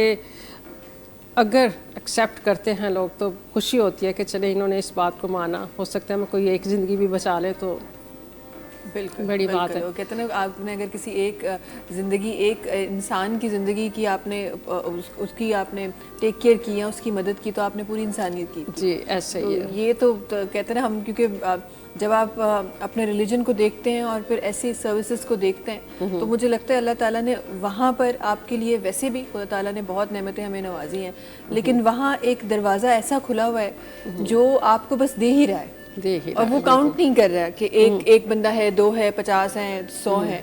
आप एक की भी कर सकते हैं तो आप करें। आप और कुछ, और जिन लोगों के घरों में ऐसे लोग हैं, मुझे लगता है उनके पास तो एक ऐसा चांस है अपनी जन्नत बनाने का, अगर आप उन लोगों के लिए अगर आप कुछ कर सकें। लेकिन सर मैं आपसे ज़रूर मैं जानना चाहूँगी, इससे पहले क्या कहीं कुछ सिखाया था, कहीं टीचिंग की थी उम्मीदगाह से पहले, कि उम्मीदगाह के साथ ही? उम्मीदगाह के साथ ही, उससे पहले नॉर्मल स्कूल तो वो तो कभी नहीं की, कभी एक्सपीरियंस नहीं रहा। अच्छा, कितना डिफरेंट तरीका है या कितना मुश्किल है अलग अलग, क्योंकि जिस तरह ये बता रही हैं कि अलग अलग हमारे पास बच्चे हैं, तो कितना मुश्किल है एक 1-to-1 सबको अपने तरीके से समझाना या कुछ सिखाना या कुछ पढ़ाना? शुरू में मुश्किल लगता है, लेकिन जैसे जैसे आप काम करते हो ना, फिर बच्चों को भी हम लोग असेस करते हैं, तो फिर वो हमारे लिए जो है ना काम करवाना इजी हो जाता है उनके लिए। तो इस तरह से हम लोग काम करवाते हैं, फिर वो बच्चे भी यूज टू हो जाते हैं, फिर वो जो जो उनकी नीड है वो उसी हिसाब से हम लोग उन्हें काम सिखाते हैं। सही। और कुछ बच्चे ऐसे हैं जो कि अपने खुद से खाना नहीं खा सकते, तो हमारी कोशिश ये होती है ये माओं का बर्डन कुछ कम हो जाता है इससे। अदरवाइज इतनी देर लगाते हैं बच्चे खाना खाने में, तो पेरेंट्स भी खुश होते हैं कि चलें हमारे बच्चे जो हैं उन्होंने कुछ तो सीखा है। तो ये भी एक बहुत बड़ी कामयाबी है, खुद से ड्रेसअप होना, बच्चों को हाथ धोना, क्योंकि जब बच्चे आते हैं उन्हें नहीं कुछ आता ये, तो ये जो अपने काम खुद से भी करें तो ये भी हमारे लिए बहुत बड़ी कामयाबी होती है। सही। और वो उन्हें आता इसीलिए नहीं है क्योंकि उसके जिम्मेदार भी हम ही हैं, हम ही लोग हैं। बिल्कुल, ज़्यादातर माएँ करती हैं उनके लिए उनके ये काम, तो फिर जब वो ज़्यादा आगे चल के फिर उनके लिए भी मुश्किल हो जाती है, और फैमिली मेम्बर होते हैं उनको भी टाइम देना। हाँ, तभी कहते हैं ना माँ बाप बनना आसान नहीं है। पेरेंटिंग एक ऐसी फील्ड है, ऐसी रिस्पॉन्सिबिलिटी, बिल्कुल बहुत बड़ी रिस्पॉन्सिबिलिटी है। अगर आप जिस तरह आप अपने बाकी बच्चों को सिखा रहे हैं कि किस तरह आप खाना खाएं, किस तरह आप चेंज करिए, ये भी तो हम नॉर्मल बच्चों को सिखा रहे होते हैं अपने बच्चों को। तो ये भी पेरेंट की ही जिम्मेदारी है कि अगर उस चाइल्ड को स्पेशल अटेंशन चाहिए तो उसको स्पेशल अटेंशन दे के उसको वो सारे आपके पास आने के बाद भी तो वो सीखता है ना। बिल्कुल। तो माँ तो पहली दरसगाह होती है, माँ से कैसे ना सीखेगा। लेकिन क्योंकि हम ओन नहीं करते इस चीज़ को और हम वहीं पे गिव अप कर देते हैं कि जी इसने तो करना नहीं, इसने सारी जिंदगी ये सीख नहीं सकता, तो यहाँ कहीं एक बड़ा लूप है, एक बड़ा ड्रॉबैक है हम लोगों के अंदर। और ये हम ही लोग हैं, ये कोई और बाहर से आके हम वैसे तो हम ब्लेम कर देते हैं ना कि इसकी वजह से, ये हम ही लोग हैं जो कर रहे हैं। सनिया साहिबा से ज़रूर मैं बात करूंगी। और सनिया साहिबा कब ज्वाइन किया था उम्मीद गाह को? मैंने 2013 में 2013 में ज्वाइन किया था। अच्छा, पहला किस तरह लगा था जब गई थी पहली बार? तो थोड़ा लगा था, उसके बाद फिर इन्होंने मुझे बहुत, मैडम ने, मामा ने मुझे बहुत सपोर्ट किया जी, मेरी काउंसलिंग भी करती हैं और बहुत अच्छा। अच्छा, जिस तरह सनिया साहिबा आज बैठी हैं हमसे बात कर रही हैं, 2013 में भी इतनी बातें करती थी? करती थी, लेकिन कॉन्फिडेंस मुझे अब आया है कॉन्फिडेंस। अच्छा, ये जो गाना था ये 2013 से आता था कि वो भी मामा ने सिखाया? नहीं, ये शुरू से था। ये शुरू से ही था। अच्छा सनिया, क्या कहना चाहेंगी उन तमाम बच्चों के लिए जो आज घरों में और उम्मीदगाह तक नहीं पहुंचे? मैं कहना चाहूँगी कि आप लोग बच्चों को उम्मीदगाह सेंटर में डालें, एडमिशन दें। ये बहुत अच्छा इदारा है, इसमें बहुत अच्छा इदारा है और बहुत ही अच्छे बच्चे जो है ना वो होंगे, अच्छे बच्चे ट्रेन हो जाएंगे। ठीक है जी, आपका मैसेज तमाम। मैं भी मामा जाने के साथ शुरू में थोड़ा वो थी, लेकिन अब अल्लाह का शुक्र है। हाँ, अब शुरू में तो वैसे भी बच्चे शुरू में स्कूल भी जाते हैं तो भी तंग करते हैं, तो शुरू के दिन ज़ाहिर है मुश्किल होते हैं, लेकिन उसके बाद आहिस्ता आहिस्ता चीज़ें। मैं तंग नहीं करती, ये बहुत तंग करती है। भाई ये क्या सुन रहे हैं हम सनिया साहिबा, ये हम क्या सुन रहे हैं? माँ बाप मुझे बहुत अप्रिशिएट करती है, आपको इतना अप्रिशिएट करती है कि सलमा ये आपकी वजह से ना आज इतना कॉन्फिडेंट है। हाँ। इससे रिस्पॉन्सिबिलिटी पता चलना शुरू हो गई है। मैं बताती हूँ कि जब ये मेरे पास आते हैं ना, मैं स्पेशली सनिया को टाइम देती हूँ ऐसे बच्चे जितने भी केसेस हैं कि उनके साथ काउंसलिंग करूँ, उनकी वो क्या सोचते हैं, किस तरह से वो फिक्रमंद है अपने फ्यूचर के बारे में, तो उससे ना काफ़ी चेंजेस आते हैं ना, क्योंकि जब एक चेंज आया भाई मुझ में बहुत चेंज है, सनिया साहिबा को खुद फील हो रहा है जी, और मैं मैडम के जैसे ही बनना चाहती हूँ। माशाल्लाह, इंशाल्लाह, आमीन सुम आमीन। और अल्लाह ताला न सिर्फ आपको बल्कि मुझे लगता है कि हर दिल में ऐसी मोहब्बत बच्चों के लिए, जितने भी हमारे सराउंडिंग में बच्चे हैं, वो मोहब्बत जो सलमा साहिबा के दिल में, तमाम लोगों के दिलों में कायम करे और तमाम लोगों को ये खुदा ताला ताकत दे के ऐसे लोगों की मदद कर सके और ऐसे लोगों को मोटिवेट कर सके। उसके लिए सबसे पहले मसला यो भी आ ना सिब्राइन साहब, तमाम पाण भी मोटिवेटेड हो जाए। यकीनन असां वटि डीमोटिवेशन केतिरी आहे, हे तो चलो हिकु सेक्टर आहे जंहिं ते असां ॻाल्हायूं पिया ऐं काफ़ी जॻहियुनि ते कमु थिए पियो, पर अदरवाइज़ असांजे यूथ में केतिरी डीमोटिवेशन आहे? बेसिकली हिकिड़ी माण्हुनि में अवेयरनेस न आहे, एजुकेशन जी थोड़ी कमी आहे, थोड़ी न बल्कि घणी आहे, ऐं हू पंहिंजी रिस्पॉन्सिबिलिटीज़ खे घटि पर पंहिंजे राइट खे वधीक क्लेम करे थो। पोइ उन जे करे ज़ाहिर आहे अहिड़े क़िस्म जा मसाइल थियनि था पिया। डीमोटिवेशन इन जे करे आहे छाकाणि त जेकॾहिं मां ॾिसां थो मुंहिंजे अपोज़िट जेकॾहिं कोई माण्हू आहे मुंहिंजी नेचर जे मुताबिक़ नथो हले त ज़ाहिर आहे मूंखे हिकिड़ो गुस्सो बि ईंदो, कावड़ बि ईंदी, डीएक्टिवेटेशन उतो ई तव्हांखे जेको आहे महसूसु थींदो त तव्हां you are good for nothing. त हाणे हिन असांजे मुआशिरे में 90% आउं चवंदुसि त मतिलबु 90% खणी वधीक थी वेंदो, घटि खणी था त साइकोलॉजिकल हिकिड़ो वॾो फैक्टर आहे ऐं माण्हू दे सफ़र इलनेस। असां वटि जेको क्लाइंट बि अचे थो 90% not very right. You know, it is 90 to 95% what I think. मां मता कावड़ करे कोई मता केर कावड़ करे वञे। हाँ, उहे उन 5% में जिनखे असां छॾियो आहे। त छो जो पंहिंजी पब्लिक डीलिंग आहे न त पाण खे वधीक ख़बर आहे। असां वटि जेको बि क्लाइंट ईंदो आहे न उनजे अंदरि सिर्फ़ु कावड़, गुस्सो ऐं यकीन ॼाणो त we earn by their dispute. हाणे थी थो ॾिसां हिकिड़ो ज़ाल मुड़ुस जो मसइलो आहे न त उहो घर में सेटल करे सघनि था पर हू कोन कंदा। उनजे अंदरि हिकिड़ी अना ईगो, पंहिंजे ईगो खे सेटिस्फाई करण जे लाइ exactly this is what I am saying that हू इन शइ खे सम्झंदा ई कोन्हनि त भई जेका सेटलमेंट तव्हां घर में करे सघो था, पाण करे सघो था, this is the relationship between spouses, उहो पाण हल करे सघनि था, उहो न कंदा। हू उनखे कोर्ट में खणी ईंदा। आई एम सॉरी टू से यू, तव्हांजी मीडिया जा तक़रीबन जेके केसिस असां वटि ईंदा आहिनि उनजी इहा ई हूंदी आहे। तमामु घणा जेके मीडिया ते नज़र तव्हांखे अचनि बि अथा पिया, उन्हनि जो अल्टीमेटली थींदो आहे वरी आख़िर में कंप्रोमाइज़ ई करिणो हूंदो आहे। त एॾी वरी जंग करण खां बहितर इहो आहे छो जो हाणे जेकॾहिं मिसाल जे तौरु हिकु ज़ाल ऐं मुड़ुस पाण में थिए थो पियो, उनजा ॿार थियनि था। हाणे ॿारनि जी अच्छा हू पंहिंजी अना जे ख़ातिर पंहिंजी ख़्वाहिशात खे वधीक तरजीह ॾियनि था ॿारनि जे जेके करियर ते उनजी साइकोलॉजिकलनेस। हाणे मिसाल जे तौरु जेकॾहिं हिन उमिरि में हिकिड़ो ॿारु जेको 2 खां 3 साल जो आहे उनखे तव्हां हिन ई उमिरि जे अंदरि पंहिंजी ख़्वाहिशात जे चकर में उनखे तव्हां अदालतुनि वठी वञो, पेरेंट्स जी मीटिंग उते थिए पई त हू छा हिकिड़ो मैसेज वेंदो सुभाणे खां पोइ वॾो थी करे हू पंहिंजो ज़ाल सां बि ईअं कंदो, अगरि जेकॾहिं धीउ आहे त पंहिंजे मुड़ुस सां ईअं कंदी। त इहा हिकिड़ी तव्हांजी जेका फैमिली नरिशमेंट आहे न उहा हितां थी पई। ऐं इन्हनि खे कवर अप करण जे लाइ आउं सम्झां थो पियो त जेकॾहिं सुठी काउंसलिंग थिए, असांजे अंदरि बर्दाश्त एतिरी त मतिलबु ज़ीरो थी वई आहे जो तव्हां कंहिं बि ग़लति खे अगरि ग़लति चयो त माना तव्हांजे लाइ मतिलबु मौत अची वियो। तव्हांखे उहो बर्दाश्त नाहे करिणो, तव्हांखे पंहिंजी सलाह न करणी, इस्लाह न करणी आहे, तव्हांखे पंहिंजी पाण में तब्दीली नाहे आणणी, तव्हांखे तब्दील ॿिए खे करिणो आहे, उहो चाहे ज़ाहिर रिलेशन में केर बि हुजे। त मुंहिंजो ख़्यालु आहे त इहे एक्टिवेट माण्हू थिए थो पियो ऐं मोटिवेट थिए थो। उनजी वजूहात जेके आहिनि असांजो मुआशिरो ई आहे जेको उनखे तंग करे थो पियो, इंस्टिगेट करे थो कुझु करण जे लाइ।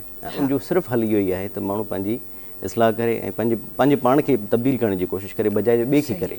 सही, बिल्कुलु। अच्छा, हीअ त असां उन रिलेशन जी ॻाल्हि कई जेके असांजे घरनि जे अंदरि हूंदा आहिनि। थोरो सो मां मुल्क खां ॿाहिरि दुनिया जा जेके रिलेशन्स आहिनि उनजे बारे में बि तव्हां खां ज़रूरु तव्हांजा प्रीशियस जेके लफ़्ज़ आहिनि उहे पंहिंजे प्रोग्राम में रखणु चाहींदमि। US जी रीसेंट सिलेक्शन ऐं उनखां पोइ US ऐं पाकिस्तान जो रिलेशन कीअं था ॾिसो वरी नटशेल में ॿुधाईंदुसि जेकॾहिं तव्हांखे उहो ॾिसो वी हैव बिन जेकॾहिं उहो चयो न शहबाज़ शरीफ़ त beggars can not be choosers, ठीकु आहे। ऐं मां सम्झां थो त उहो बिल्कुलु दुरुस्त चयो। उनजी वजह सिर्फ़ु इहा ई आहे छाकाणि त वी आर तव्हांखे अगरि मञिणो पवंदो न, छो जो तव्हां आहियो ऐं असां आहियूं, इनखे मञिणो पवंदो। हिन वक़्तु जेको कुझु बि थिए थो पियो, हाणे ट्रंप जे सदर थियण सां पाकिस्तान खे नुक़सानु कहिड़ो आहे, फ़ाइदो कहिड़ो आहे, कुझु कोन्हे। असां उहो पहिरियां बि ग़ुलाम हुयासीं, हाणे बि आहे। आई एम सॉरी टू से कंहिंखे नाराज़गी थिए त हाणे अच्छा इन जो वरी हिकिड़ी पार्टी मख़सूसु नालो कोन थो खणा,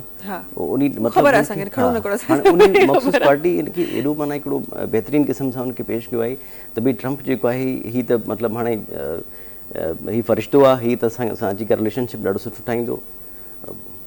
it doesn't make sense. Trump जीअं पहिरियां हुयो हाणे बि ईअं रहंदो ऐं हाणे जेको आहे इहे सभु जेके बि आहिनि सभु एक्सट्रीमिस्ट आहिनि पंहिंजी। अच्छा, हिकिड़ी ॻाल्हि भली आहे, they are very good enough for their own nations, they can not be good for us. तव्हां ॾिसो न इन्हनि माण्हुनि जेकॾहिं मिसाल जे तौरु ट्रंप केॾो बि ग़लति माण्हू मतिलबु असां सम्झूं था पंहिंजी क़ौम सां सचो आहे।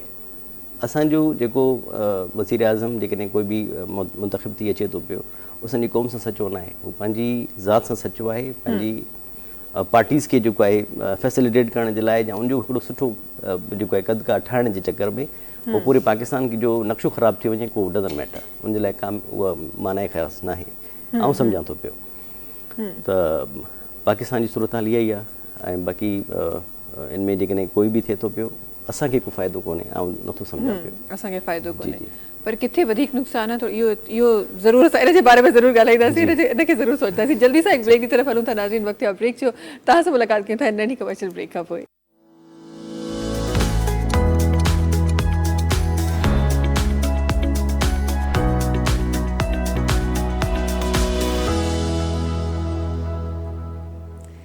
जी वेलकम बैक।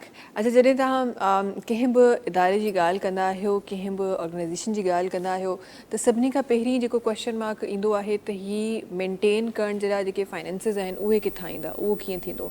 उम्मीद का कीअं मैनेज करे रही है अॼु उन जे बारे में भी ज़रूर ॼाणंदासीं। अच्छा, यहाँ पे सबसे जो बड़ा एक क्वेश्चन मार्क है कि ये सब जितना कुछ हो रहा है और उम्मीदगाह में जितने बच्चे ट्रेनिंग हासिल कर रहे हैं और अपनी ज़िंदगी काफ़ी लोग बड़े नॉर्मल तरीके से गुजार रहे हैं, या वो लोग जो इस वक्त भी उम्मीदगाह के साथ जुड़े हुए हैं, इन सब को मैनेज करने के लिए जो फाइनेंशियल सपोर्ट है वो कैसे आती है? ये बहुत ही, मैं कह रही हूँ कि अच्छा है हमें ऐसे प्लेटफॉर्म पे कुछ बताने का मौका मिले ताकि हमारे पूरे पाकिस्तान में ये मैसेज आए कि अगर कोई इदारा या कोई पर्सन किसी ऐसे वेलफेयर का काम करना चाहता है या कर रहा है तो हमें उसकी सपोर्ट कैसे बनना है। तो हमें अभी तक कोई गवर्नमेंट से कोई फंड्स नहीं मिले, या हम कह सकते हैं कि हमारी अप्रोच वहाँ तक ज़्यादा नहीं हो सकी या कुछ ऐसा है। हालांकि बेशक हैं फंड्स मिलते हैं गवर्नमेंट से भी ना, और लोकल फंड्स पे हमारा इदारा चल रहा है। बहुत मुश्किलात हैं फंड्स के हवाले से कि सम टाइम ऐसा होता है क्योंकि हमारे पास जो वेन्यू है, जो प्लेस है, वो रेंट की है और आजकल रेंट बेयर करना बहुत मुश्किल है ना। अगर 30-35 बच्चों के लिए हमें खाना भी प्रोवाइड करना है, उन्हें हर तरह की फैसिलिटीज़ देनी है, तो फंड्स के हवाले से काफ़ी मुश्किलात होती है। हमारे पाकिस्तान में बहुत सारे मुखैर हजरात ऐसे हैं, ख़ास तौर पर रमज़ान में ज़कात के हवाले से हमें हेल्प करते हैं, और लोकल फंड्स पे अभी हमारा जो इदारा है वो चल रहा है। तो मैं रिक्वेस्ट भी करती हूँ लोगों से कि हो सके तो इन बच्चों का साथ बने, इनका मेरे साथ मिल के चलें तो इन बच्चों की लाइफ को हम और बेहतर कर सकते हैं। जहाँ पे इतने बच्चे आज इस इदारे से रिहेबिलिटेट होकर बाहर गए, हम और बच्चों की लाइफ को बेहतर बना सकते हैं इंशाल्लाह। तो फंड्स के हवाले से बहुत सारी मुश्किलात है, जगह का, फ्यूल का हमें बेयर करना है पूरे मंथ। हम ऐसा तो नहीं कर सकते कि अभी फंड्स नहीं है तो हम बच्चों को रोक देंगे, फिर बस चल रहा है सिलसिला। तो बहुत ज़रूरत है इदारों को, और जितने लोग तामुन कर रहे हैं हमारा मैसेज और लोगों तक जाए ताकि जो हमें हेल्प करना चाहते हैं। हमारा इदारा बाकायदा रजिस्टर्ड है ट्रस्ट विंग से, हमारे तमाम डॉक्यूमेंट्स कंप्लीट हैं, ज़कात का, शरिया का सर्टिफिकेट है हमारे पास। जो भी हेल्प करना चाहता है ज़रूर इससे करे ताकि इन बच्चों की लाइफ को हम और बेहतर बना सकें। सही। तो सर्विसेज का मैंने आपको बताया हम क्या क्या सर्विसेज बच्चों को देते हैं। यहाँ पे कोई बीच में आपने वोकेशनल ट्रेनिंग्स की बात की थी, तो मैं ज़रा उस पर भी नज़र डालना चाहती हूँ, क्योंकि जब आप स्कूल की बात करते हैं तो और फिर बच्चों की बात करते हैं तो हमारे जहन में सबसे पहले एजुकेशन आता है। वोकेशनल ट्रेनिंग्स की आप बात कर रही थी, वो किस तरह चल रही हैं और क्या क्या ट्रेनिंग्स है जो आप लोग प्रोवाइड कर रहे हैं? अच्छा, वोकेशनल ट्रेनिंग पे बेसिकली हम ज़्यादा काम नहीं कर रहे। स्टिचिंग का काम जो है वो हमारे हैं ऐसे टीचर्स जो गर्ल्स के लिए हम कर रहे हैं। फिर उन्हें कुकिंग का काम, जो हमारे पास फैसिलिटीज़ हैं हमें हम यूटिलाइज़ करते हुए इन्हें ट्रेन करते हैं बच्चों को। तो वोकेशनल ट्रेनिंग पे और ख़ास तौर पे जो मेरी लाइफ का एक मिशन है, ये जो मैं चाहती हूँ इन बच्चों के लिए मैं कोई ऐसा हॉस्टल बनाऊँ जिसके लिए अगर मुझे गवर्नमेंट से कहीं भी जगह मिल जाए, जैसे बहुत सारी होती हैं जगह, जैसे स्कूल्स हैं, हॉस्पिटल्स हैं, वो ऐसे, तो वो अगर हमें कहीं से मिल जाती है तो हम इन बच्चों की लाइफ को और बहुत बेहतर बना सकते हैं। मैं जब देखती हूँ ना लोगों की फ़िक्र, ख़ास तौर पे पेरेंट्स की, कि हमारे बाद हमारे बच्चों का क्या होगा, तो बहुत वो फ़िक्रमंद होते हैं और वो चाहते हैं कि कोई ऐसे इदारे हों कि इन बच्चों को दिन रात रखें। तो उसके लिए मेरी ख्वाहिश है अगर लोग मेरे साथ मिलते जाएं तो ये अल्लाह करे कि ये भी हो और हम और ज़्यादा लोगों को सपोर्ट कर सकें इंशाल्लाह। और ऐसे लोग जिनको सपोर्ट की ज़रूरत है और आप सपोर्ट बन रही हैं। ये सलमा साहिबा, ये जो तमाम चीज़ें हमने आज डिस्कस की, एक वो सलमा जो 3 साल की वो बच्ची जिस पे शायद पेरेंट्स ने शायद गिव अप कर दिया था या मुआशरा शायद गिव अप कर देता, वो आज मुआशरे में इतने बच्चों को ट्रेन कर रही है, आगे चला रही है। ये मोटिवेशन कहाँ से मिली? क्या पेरेंट्स का सपोर्ट था या सलमा साहिबा ने ख़ुद ये सोचा कि नहीं मुझे करना है?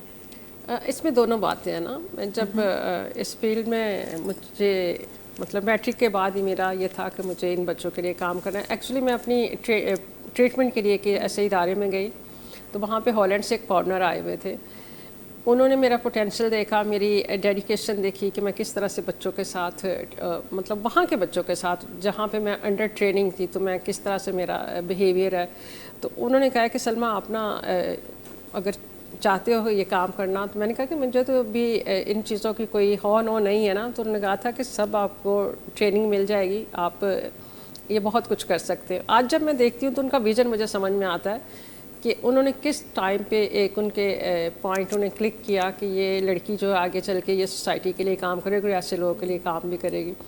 तो मुझे वहाँ से विजन मिला कि मुझे इन बच्चों के लिए काम करना। फिर मैंने इतनी इसमें स्ट्रगल की कि हमने सर्वे से स्टार्ट किया था ना, घरों पे जाके किस घर में स्पेशल बच्चे हैं, किस तरह से उनका लाइफस्टाइल है, कैसे पेरेंट्स जो हैं उससे फेस कर रहे हैं। तो ये सब चीज़ों को करते करते फिर मैंने ट्रेनिंग्स बहुत मुश्किल हालात में की। यहाँ से गुलशन से मुझे जाना होता था बल्दिया टाउन, वहाँ पे बसों में ट्रैवल किया, और आप समझ सकते हैं कि एक मतलब प्रॉब्लम के साथ भी तो हाँ बड़ा डिफ़िकल्ट है। बिल्कुल बिल्कुल, हिम्मत है आपकी। तो मेरा कभी भी ये जो पेन है या एक दिल में एक जज्बा है वो कभी कम नहीं हुआ ना। ऐसे होता है दिन ब दिन मुझे और होता है कि मैं कुछ और बेहतर कर सकूँ, कुछ और बेहतर कर सकूँ, और इसी जज्बे के तहत ही तो आज मैं इस जगह पे हूँ कि बहुत सारे बच्चे मेरे साथ हैं, बहुत सारे पेरेंट्स मेरे साथ हैं।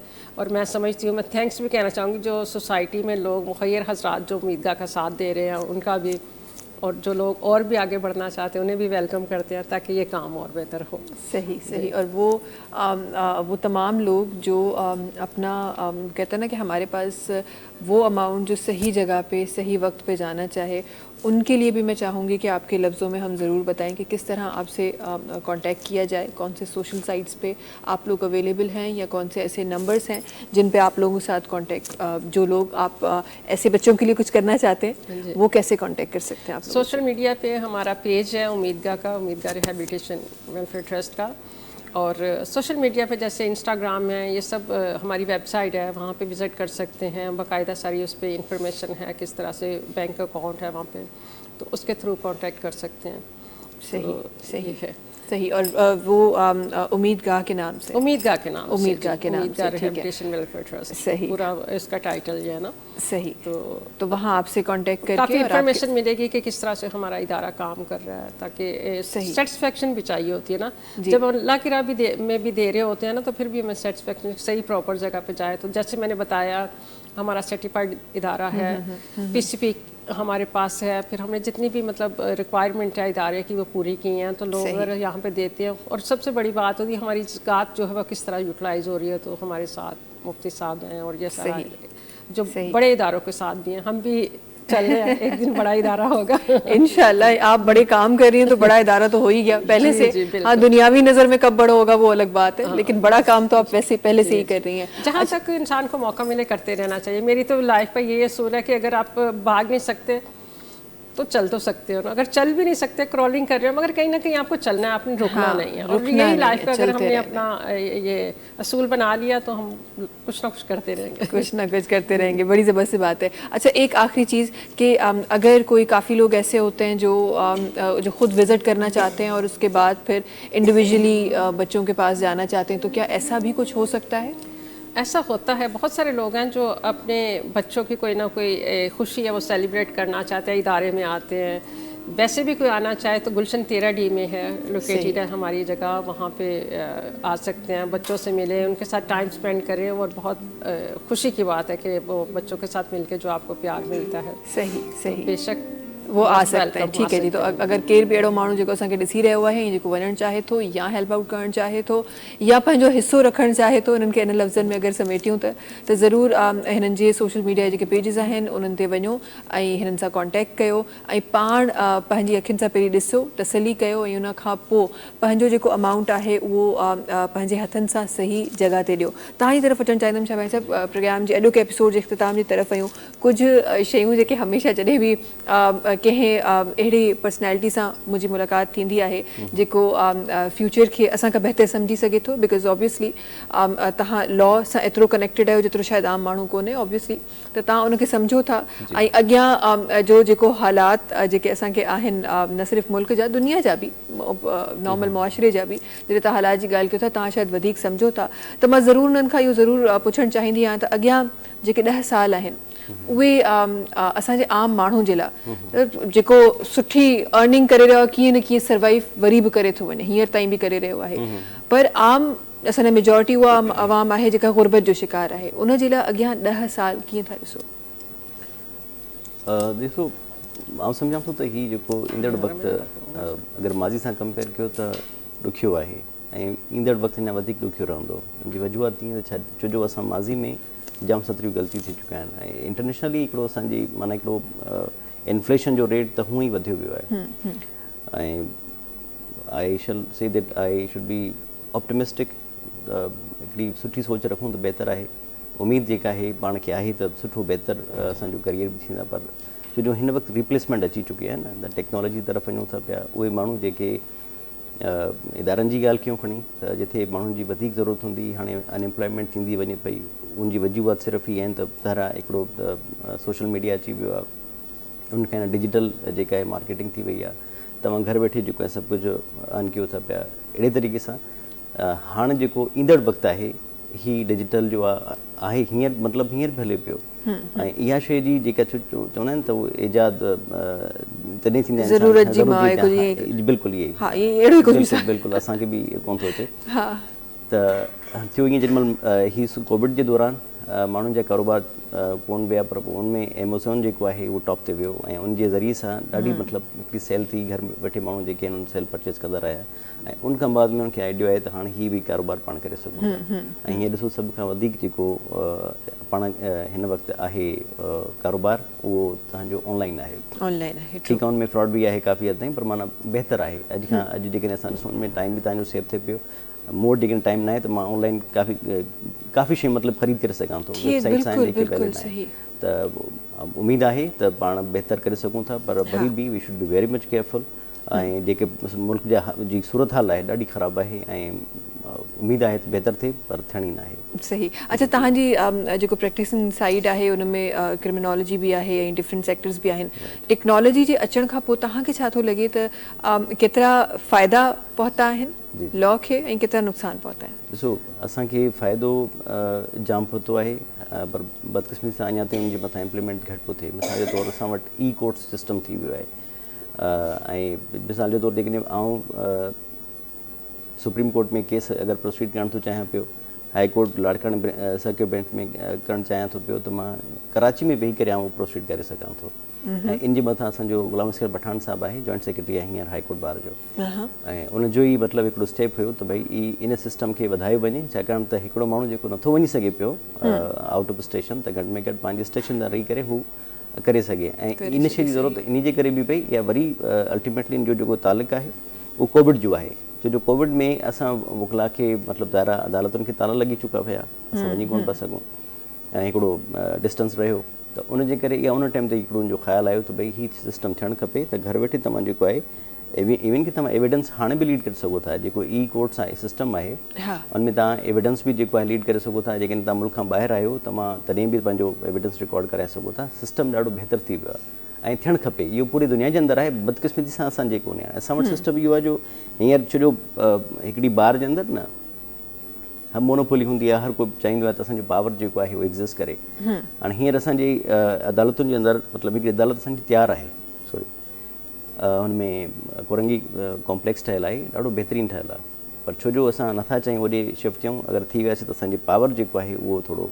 डिक्रीज़ थी वेंदो आहे, हिकिड़ी स्ट्रेंथ जेका आहे असांजी घटि थी वेंदी, अदरवाइज़ उहो ॾाढो बहितरीनु आहे। पर हाणे छो जो असांजा पंहिंजा कंहिं हद ताईं आहिनि जेके आहिनि मामलात आहिनि जेके ॾिठो वञे थो पियो, सो बहरहाल काफ़ी फ़र्क़ु पियो आहे ऐं उमेदु आहे त अॻिते जीअं हींअर बि तव्हां जेके मिसाल जे तौरु अगरि मुंहिंजो सुबुह जो हाई कोर्ट में केस लॻल आहे त मूंखे ॿ ॾींहं पहिरियां मेल अची वेंदी तव्हांजो हुते, हा, त हीउ सिस्टम जेको आहे डिजिटल तौर ते मतिलबु काफ़ी शयूं माज़ी जे मुक़ाबले में बहितर थी चुकी आहे। पहिरियां इहो फिज़िकली तव्हांखे कॉज़लेस थींदी तव्हांजे ऑफिस में, हाणे जंहिं वटि ऑफिस न आहे तुंहिंजे घर वेंदी, या वटि न पहुची सघी त माना जिन जो केस आहे उहो त लुड़ी वियो उनखे त का सही। तो दीस सही। People suffer a lot. सही। अच्छा, हिकु आख़िरी ॻाल्हि जल्दी सां मां शामिलु करणु चाहियां थी बिकॉज़ वक़्तु इलाही घटि बचियो आहे त असां वटि जॾहिं टेक्नोलॉजीअ सां ॻाल्हि कयूं था त असांखे चयो इहो वञे थो बल्कि नज़र इहो अचे थो जॾहिं टेक्नोलॉजी साम्हूं असांजे अचे थी त काफ़ी शयूं ईज़ी थी वियूं आहिनि, बहितर थी वियूं आहिनि, त पोइ असांजो हीउ जेको क्राइम रेट आहे इहो छो हाई थींदो थो वञे? Very good question. ॾिसो असां वटि जेको हिन वक़्तु कोई अगरि गिरफ़्तार थिए पियो, गिरफ़्तार थियण खां बाद में उहो माण्हू मिसाल जे तौर डकैती जे दौरान कोई गिरफ़्तार थी वियो, हाणे उहो जेॾी महिल कोर्ट में पेश कयो थो वञे उन केस जो जेको जंहिंसां डकैती थी जेको मुदई आहे कंप्लेनेंट चऊं था उन केस खे प्रोसीड करण लाइ उहो तयारु न आहे। ठीकु आहे, अदालत चाहे थी पई त उहो अची करे केस खे प्रोसीड करे ऐं उन्हनि जी कन्विक्शन जेका आहे उहा तॾहिं साबित थी सघे थी पई जेॾी महिल उहो पाण केस खे प्रोसीड करे उनजा विटनेसिस हुजनि। हाणे असांजे जेके लेकुनास थियनि था न पिया ऐं जेकी वधि में वधि जेके माण्हू अक्विट थियनि था, बेल आउट थी था वञनि जी वजह सिर्फ़ु हिकिड़ी आहे त उनजो केस कमज़ोर थो रहे पियो। पुलिस असांजी जेका प्रोसिक्यूशन आहे, जेके IOs हूंदा आहिनि उहे केस खे ज़ाहिर एविडेंस जेको कलेक्शन हूंदी आहे न उहा उनजे हथ में ई आहे। हाणे उनजी केस खे ख़राबु कयो वञे, ठाहे वञे या स्ट्रॉन्ग कयो वञे उहो सॼो जेको कुझु बि आहे IO जे हथ में हूंदो आहे, न वकील जी आहे न जजिस जी आहे। जज बि एज़ पर लॉ तव्हांखे जेको आहे सज़ा ॾींदो अगरि सज़ा थिए थी पई। अगरि तव्हांजी हिकिड़ी IO केस तव्हांजो ख़राबु करे छॾियो त ज़ाहिर हुनखे बेल, ऐं ॿियो कंप्लेनेंट उनखे कॾहिं बि प्रोसिक्यूट करण जी हो न ईंदो आहे, न वरी जेको आहे उनखे केस खे जेको आहे प्रोसिक्यूट करणु चाहींदो आहे। त उनजो नतीजो ई निकिरे थो, इहे माण्हू ॿाहिरि निकिरनि था, उन्हनि सिस्टम सम्झी छॾियो आहे। हिकिड़ो माण्हू जेको गिरफ़्तार थियो, जेल में वियो, हुनखे ख़बर आहे उन खां बाद में मूंखे बेल मिलंदी ऐं कंहिं खे परसूं न कंदो ऐं मां ॿीहर अची वेंदुसि, त हुनजी दिलि वॾी थी वञे। त इहे सभु इहे रीज़न्स आहिनि त असां जिथे शयूं जेका आहिनि उहे आसान थियूं आहिनि उते ई काफ़ी सारी शयूं आहिनि जेके डिफ़िकल्ट बि थियूं आहिनि बिकॉज़ जिथे असां चऊं था त हीअ जेको गैजेट असांजे हथ में आहे इहो रसाई हर माण्हू जी आहे त इहो क्रिमिनल जे बि हथ में आहे, सो उन जी बि इन ताईं रसाई है। थैंक यू सो मच जी असां गॾु हुजण जे लाइ ऐं पंहिंजी ख़ूबसूरत ॻाल्हियूं प्रोग्राम में शामिल करण जे लाइ। आप लोगों का बहुत शुक्रिया, अपना वक्त निकाल के आप लोग हमारे शो पर आई, इतनी प्यारी प्यारी बातें की हमारे साथ और इतना प्यारा गाना सुनाया हमें। Thank you so much. दुआ है कि उम्मीद का इसी तरह बढ़ता रहे और इसी तरह बहुत सारे बच्चों को ज़िंदगी की जो रोशनी वो नहीं देख पाते वो दिखाता रहे। Thank you so much. एक दफ़ा दोबारा आखिर में जल्दी से हाशिम भाई जो आवाज़ से शामिल कर रहे हैं नाज़रीन, तहां से मुलाकात इंशाल्लाह वराए सुभाणे थींदी। तेसि ताईं सभिनी खे ॾींदा इजाज़त। अल्लाह हाफ़िज़।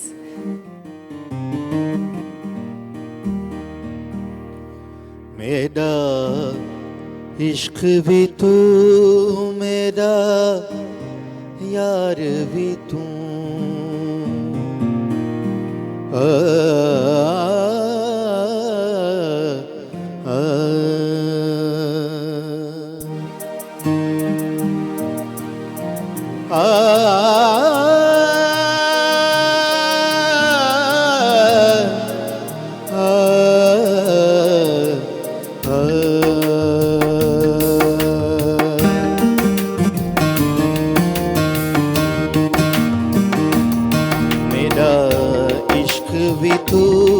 मेरा यार भी तू, मेरा इश्क भी तू, मेरा यार भी तू, मेरा दीन भी तू, ईमान भी तू, मेरा दीन भी तू, ईमान भी तू, मेरा जिस्म भी तू, मेरा रूह भी तू, मेरा कल्ब भी तू, जिद जान भी तू,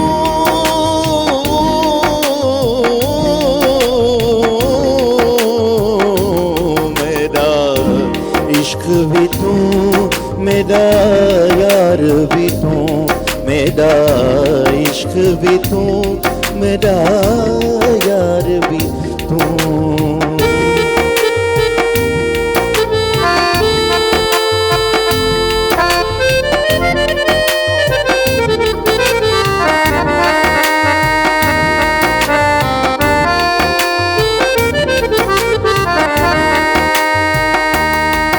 मेरा जिक्र भी तू, मेरा फिक्र भी तू,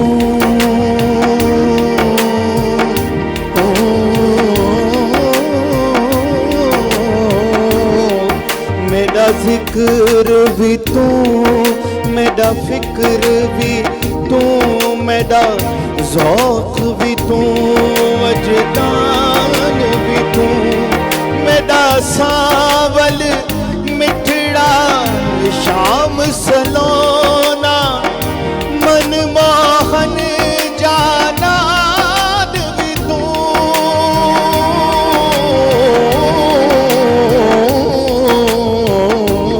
मेरा इश्क भी तू, मेरा यार भी तू, मेरा इश्क भी तू, मेरा यार भी तू।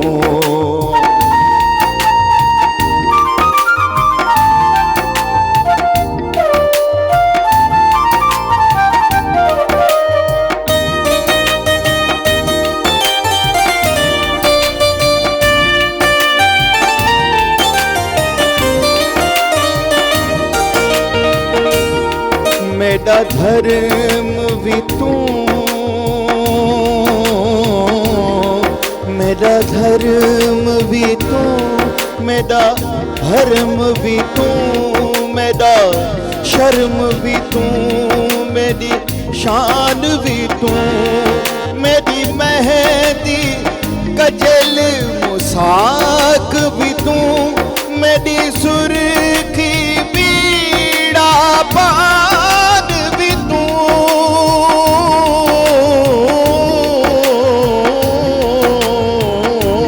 मेरा इश्क भी तू, मेरा यार भी तू, मेरा इश्क भी तू, मेरा यार भी तू, मेरा दीन भी तू, ईमान भी तू, मेरा जिस्म भी तू, मेरा रूह भी तू, मेरा कल्ब भी तू, मेरी जान भी तू, मेरा